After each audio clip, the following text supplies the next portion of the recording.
Weekly और monthly राशिफल के साथ साथ ज्योतिष, वास्तु, मंत्र आदि से जुड़ी वीडियोस रेगुलरली पाने के लिए चैनल को अभी सब्सक्राइब कीजिए और बेल नोटिफिकेशन पे भी क्लिक कीजिए ताकि नई वीडियो की नोटिफिकेशन आपको समय पर मिल जाए। ओम गणेशाय नमः।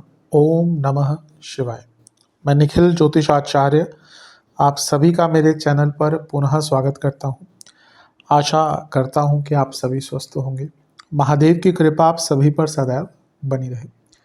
ये वीडियो कर्क यानी कि कैंसर के लिए बहुत विशेष है, क्योंकि वीडियो है 10 नवंबर से 16 नवंबर 2025 के साप्ताहिक राशिफल के बारे में। कैसा रहेगा आने वाला सप्ताह कर्क के लिए।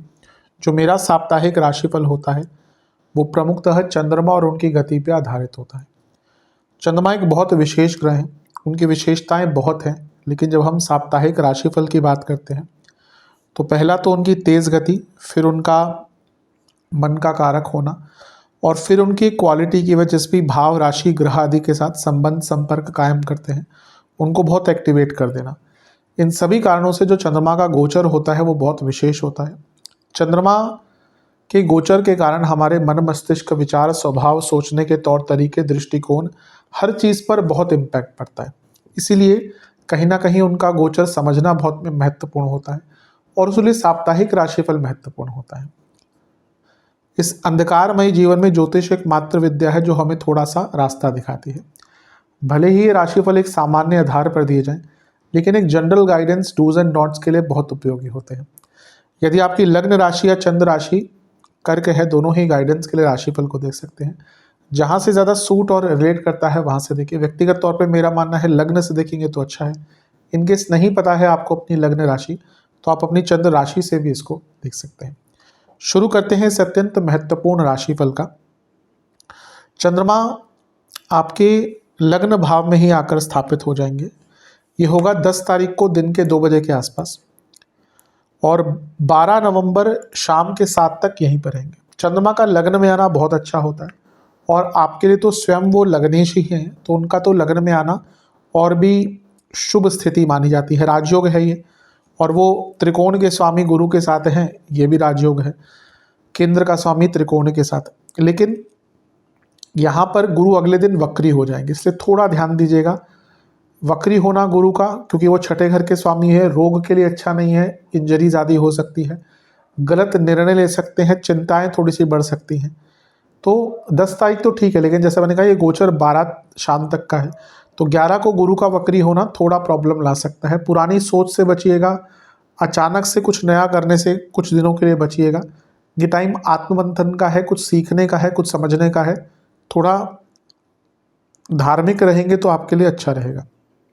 नवांश कुंडली बता रही है कि बहुत कुछ करने का मन करेगा, बहुत कुछ करने के मौके भी आएंगे, लेकिन जल्दबाजी से आपको बचना है।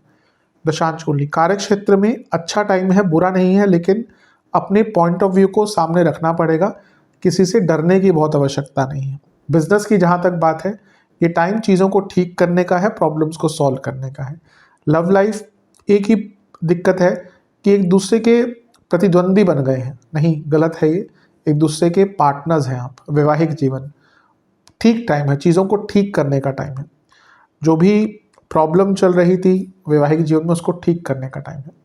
जहाँ तक स्टूडेंट्स की बात है, कम बोलिएगा, अपने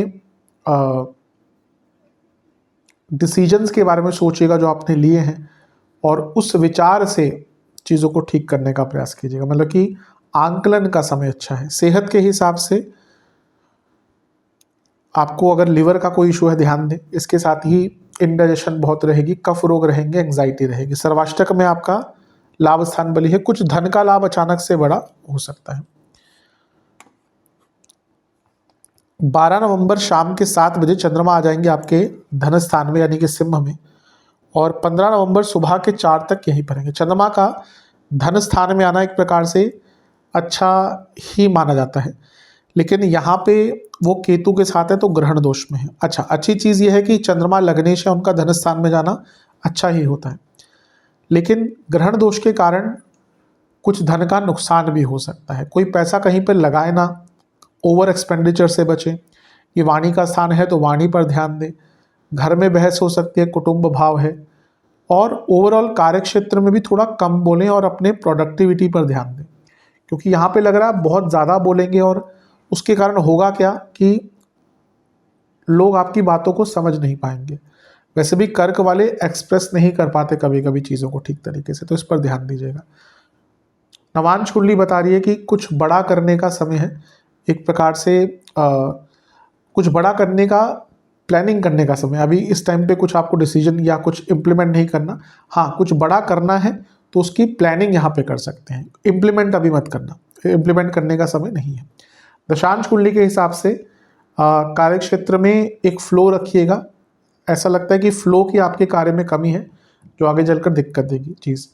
बिजनेस के हिसाब से जल्दबाजी से बचना है इस टाइम में। लव लाइफ, चीज़ों को सिंप्लीफाई कर लीजिए। वैवाहिक जीवन, एक ही परेशानी दिखा रहा है कि आप बहुत ज़्यादा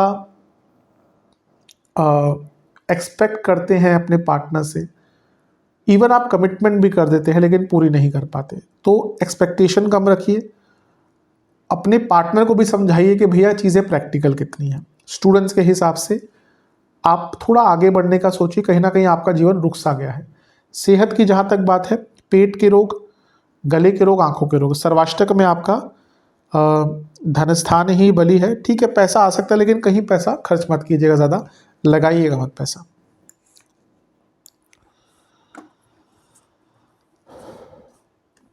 पंद्रह नवंबर सुबह के 4 बजे चंद्रमा आ जाएंगे आपके तीसरे घर में यानी कि कन्या में, और सप्ताह के अंत तक यहीं पड़ेंगे। चंद्रमा का तीसरे घर में आना अच्छा होता है। लग्नेश है, लग्नेश का तीसरे घर में उपचय भाव में आना जीवन को गति देता है, हिम्मत देता है, करेज देता है, आगे बढ़ने का हौसला देता है, तो ये बहुत अच्छी चीज़ है।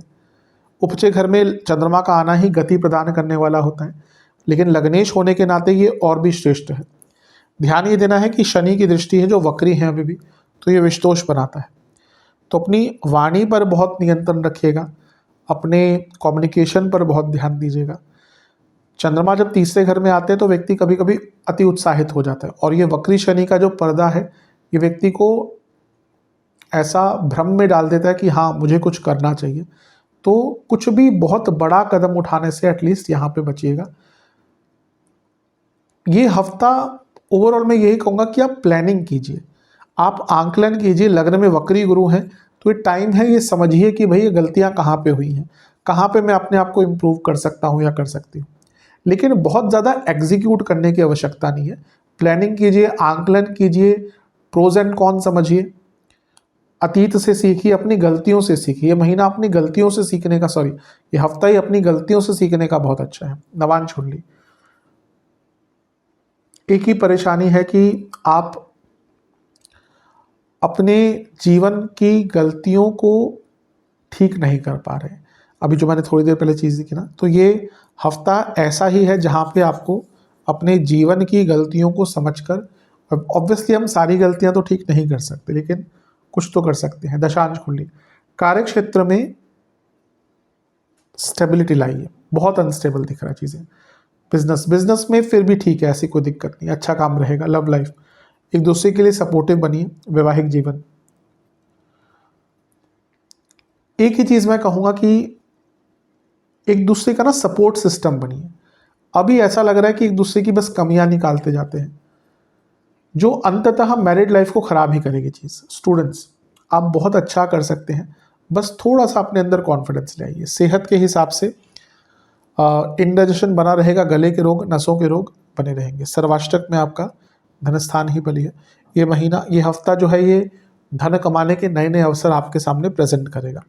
उपाय के स्वरूप में कच्चे दूध से महादेव का अभिषेक कर कर ओम शंकराय नमः मंत्र का 21 बार जाप कीजिए।